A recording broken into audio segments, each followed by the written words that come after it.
A partir de este momento, el equipo de Semana.com les presenta los hechos más importantes del día. Bienvenidos. Saludamos a la audiencia que en este momento se conecta al podcast de Semana, El Diario. Yo soy Cristina Castro, directora de Semana.com, y hoy con Luis Carlos Gómez, Rodrigo Urrego y Camila Restrepo, todos periodistas de este portal, les hablaremos sobre lo que produjo esa histórica reunión entre Uribe y sus adversarios políticos por la propuesta del Centro Democrático de hacer una sala especial de juzgamiento para militares en la JEP.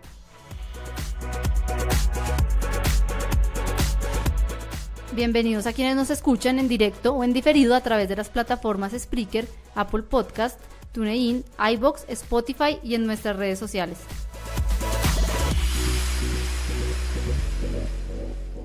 Hoy es miércoles 31 de octubre y con la producción de David Gallego, bienvenidos al diario.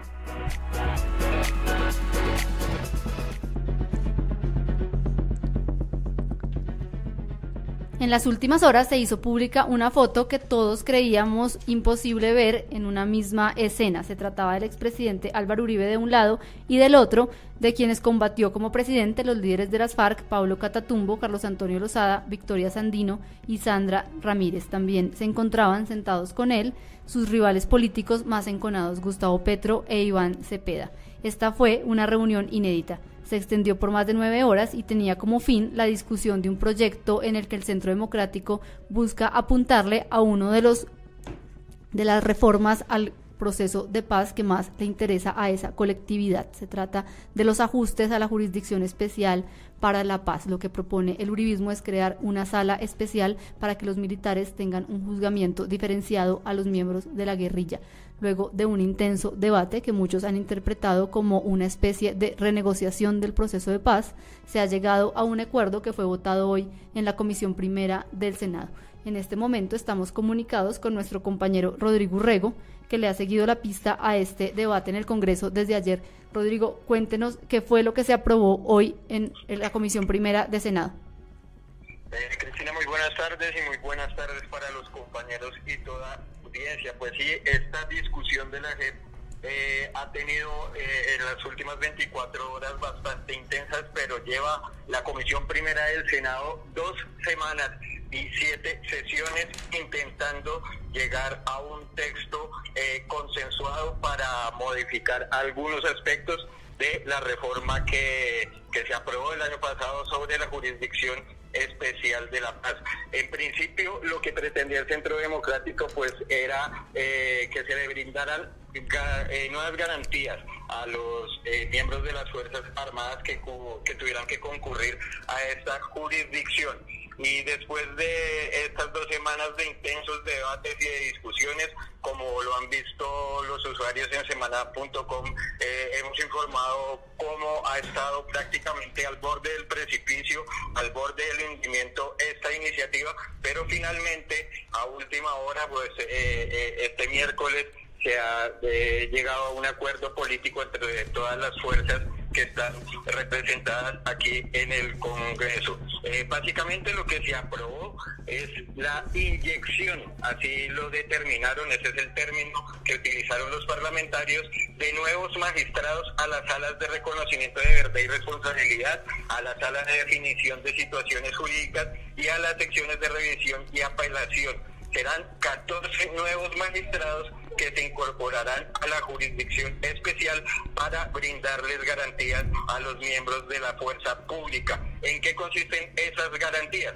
Pues ya se ha discutido mucho de que el Centro Democrático ha cuestionado la conformación de la JEP por la forma como se escogieron los magistrados y porque algunos, dicen ellos, pues tienen sesgo ideológico porque en el pasado fueron juristas que demandaron mucho al Estado precisamente por procedimientos militares en el marco del conflicto armado. Entonces lo que se aprobó en la Comisión Primera, apenas en primer debate de 8 debates, es que se creará un comité de escogencia autónomo que estará conformado por 2 delegados del Consejo Superior de la Judicatura, un delegado de la Comisión Interinstitucional de la Rama Judicial y un delegado del Procurador General de la Nación.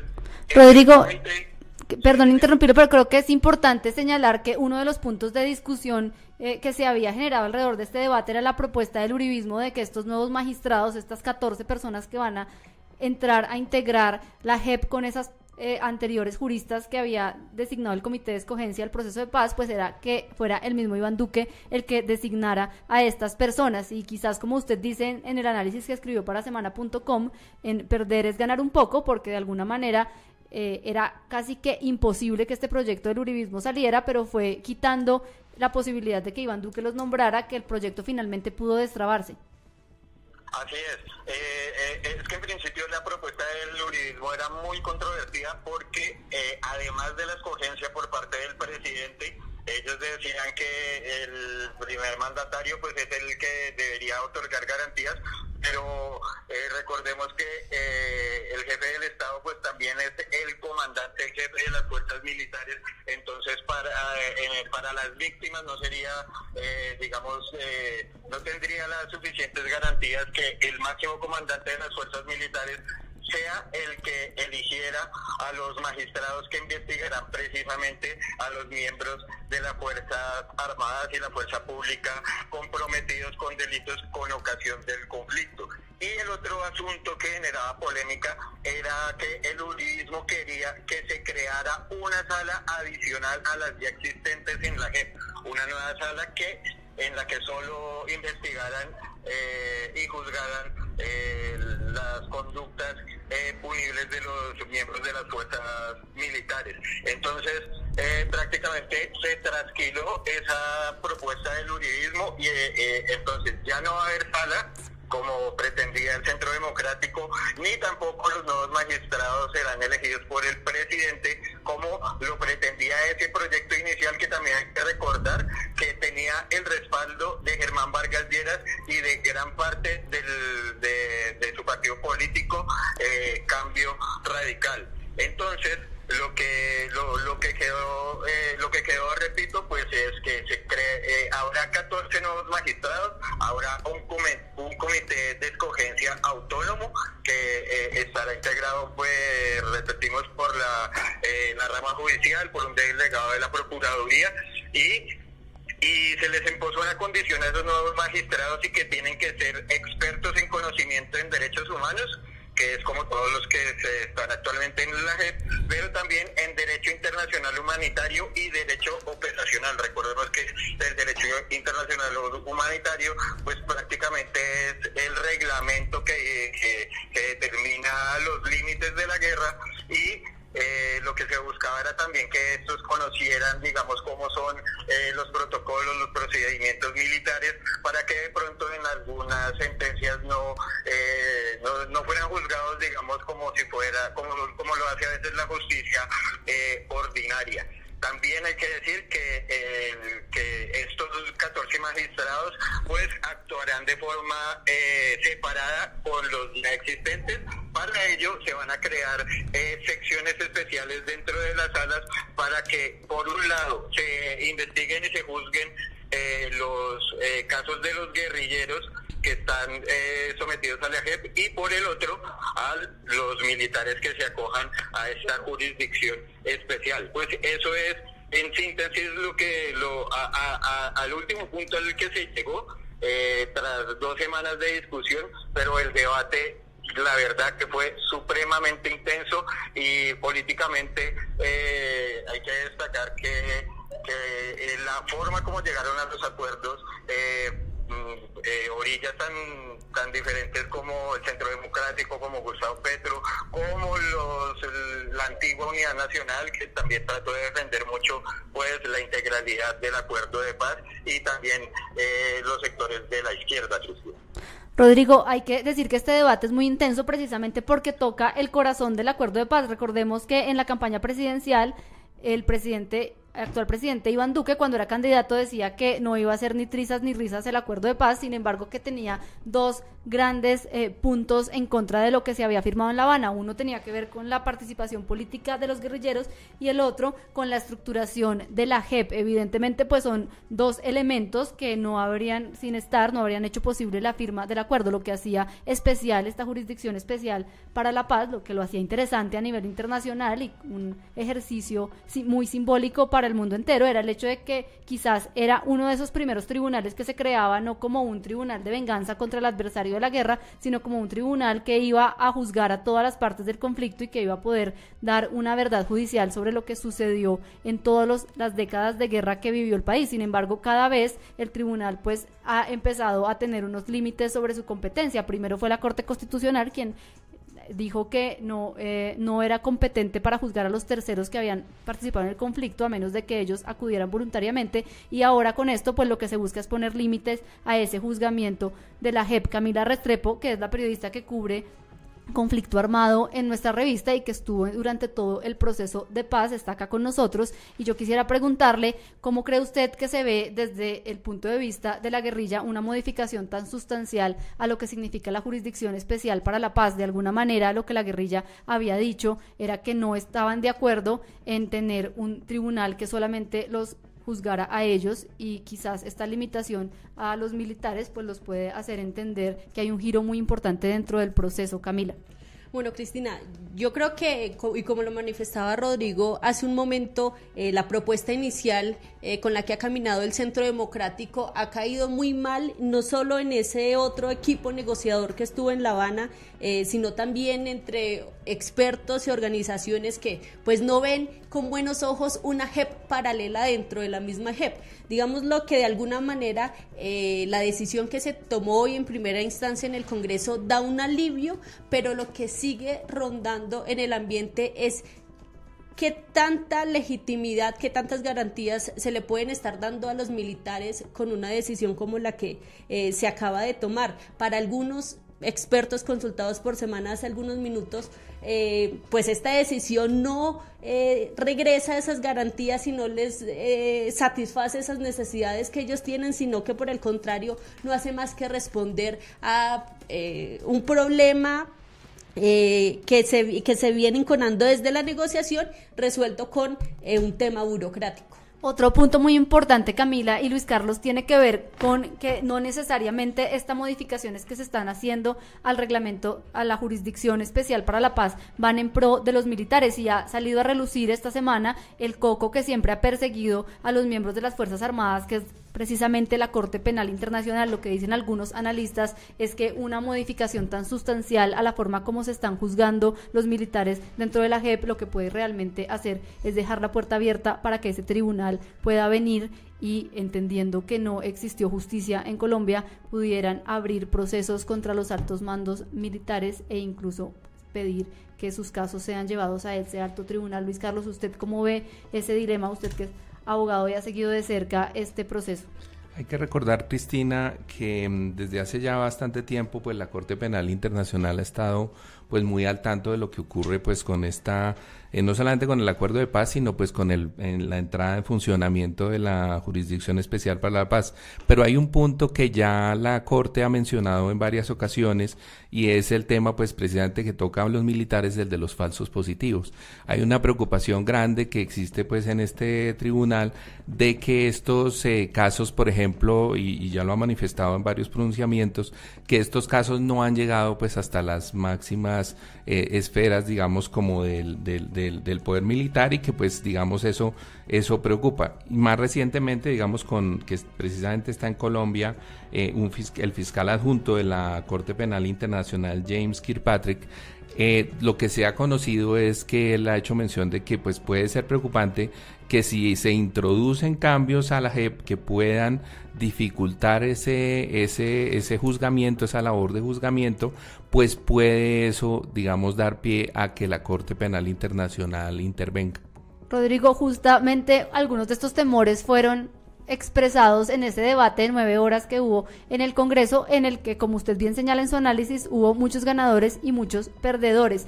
Comencemos por los ganadores, Rodrigo. ¿Quiénes fueron los que lograron meter sus puntos claves en estas 9 horas de negociación? Bueno, pues primero hay que decir que Álvaro Uribe, que es el autor de esta propuesta, durante 2 semanas estuvo, digamos, supremamente angustiado porque la reforma constitucional a la JEP estaba prácticamente hundida. Entonces, él se aferró y su partido, ellos se aferraron al tema de las salas de juzgamiento. Habían cedido en el tema de la elección de los magistrados y que no fuera el presidente. Exploraron otras fórmulas, en eso cedieron, pero ellos insistieron en el tema de las salas. Hasta la reunión de anoche que tuvo a Gustavo Petro, a las FARC, a Uribe, sentados alrededor de la misma mesa, el expresidente Álvaro Uribe insistió en que tenía que ser unas salas especiales, pero el resto de los partidos dijeron que aceptaban incluir los magistrados con otra designación, otra fórmula de designación, pero lo de crear unas salas, eso sería prácticamente tumbado por la Corte Penal Internacional, o por lo menos dejaría expuesto a los militares que se acogieran a esta jurisdicción ante la Corte Penal Internacional. Entonces, digamos que hasta ayer la reforma constitucional estaba prácticamente hundida. A Uribe se le propuso, dijo una propuesta del senador de Cambio Radical, Rodrigo Lara, que eliminaran esa reforma constitucional y presentar los ajustes que se tendrán que hacer a la Jurisdicción Especial de Paz, pero a través de una ley estatutaria. ¿Por qué se aferró Álvaro Uribe al tema de que fuera una reforma constitucional? Y es lo que siempre se dice aquí en el Congreso, que las reformas constitucionales son una caja de Pandora, y que así se aprobara de una forma en el primer debate. En los siguientes, donde el uribismo y Cambio Radical sí cuentan con mayor margen de maniobra, porque en la comisión de primera no tenían mayorías, hay que decir eso, pues entonces en los siguientes debates revivieran el tema de las salas, revivieran el tema de la elección por parte del presidente. Entonces, como Uribe ganó en que no se hundió la reforma, pero tuvo que ceder en varios de sus aspectos. Yo quiero que escuchemos a Gustavo Petro, porque el acuerdo para aprobar la reforma constitucional fue que en los siguientes 7 debates se iba a aprobar el mismo texto con el que salió la reforma en la Comisión Primera del Senado. Entonces, escuchemos el acuerdo que hicieron de palabra Gustavo Petro y Álvaro Uribe en plena Comisión Primera. Este fue el momento y aquí lo tenemos para los oyentes del diario.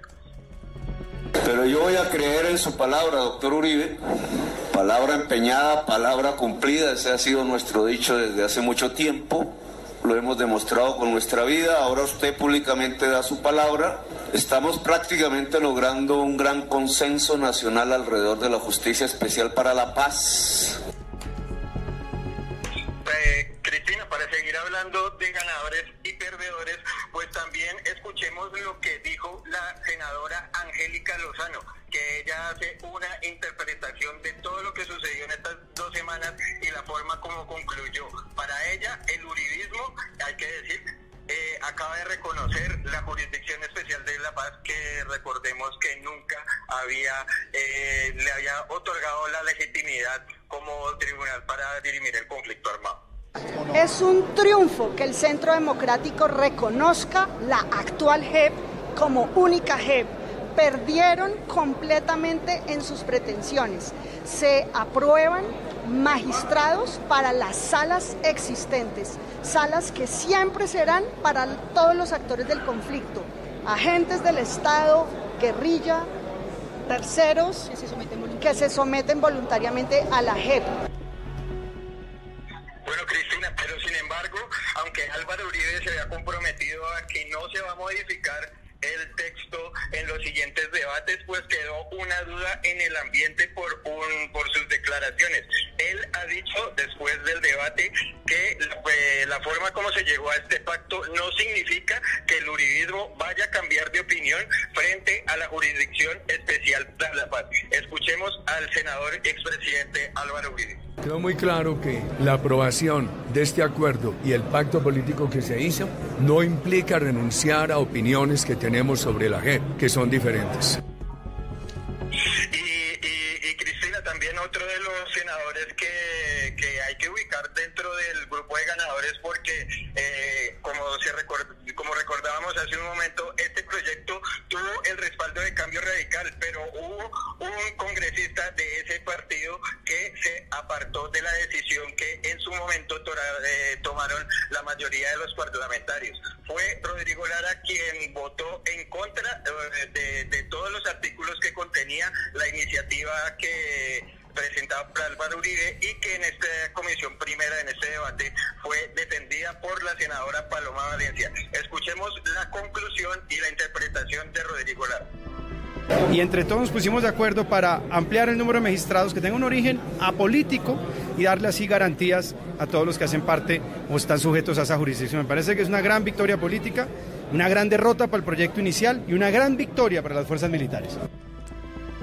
Bueno, Rodrigo, muchísimas gracias por ese informe. Lo que llama la atención es que paralelamente a que este debate en el Congreso estaba sucediendo con esa intensidad, en la JEP también se hacían anuncios en este sentido. De hecho, el tribunal dejó saber que existe una fila bastante amplia de militares que quieren participar en las audiencias que se están realizando y ser sujetos de este tipo de procesos de justicia transicional. Camila, ¿de quiénes se tratan?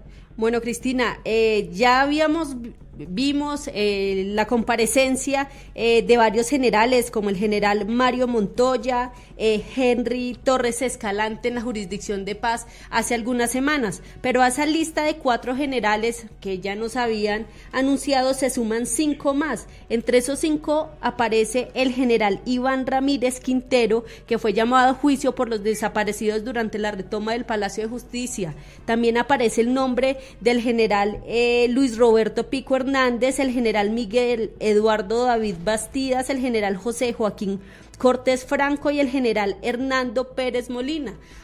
Todos le hicieron la solicitud a la Jurisdicción Especial de Paz. En su gran mayoría estos generales mencionados están involucrados con todo el tema de falsos positivos, con esa purga que hubo en el 2008 cuando pues estalló el escándalo pues de las ejecuciones extrajudiciales que se estarían llevando a cabo pues por parte de algunos miembros de la fuerza pública. Bueno, pues esa es la información que se conoce en las últimas horas desde la Jurisdicción Especial para la Paz. A todos ustedes, muchas gracias por acompañarnos en este podcast. A Camila, a Rodrigo y a Luis Carlos, muchas gracias por sus análisis en esta tarde. Los invitamos a todos a que se conecten todos los días, de lunes a viernes, a partir de las 5:30 de la tarde, a un nuevo episodio del diario. Escucha este podcast en vivo o descárguelo a través de las plataformas Spreaker, Apple Podcast, TuneIn y iVoox.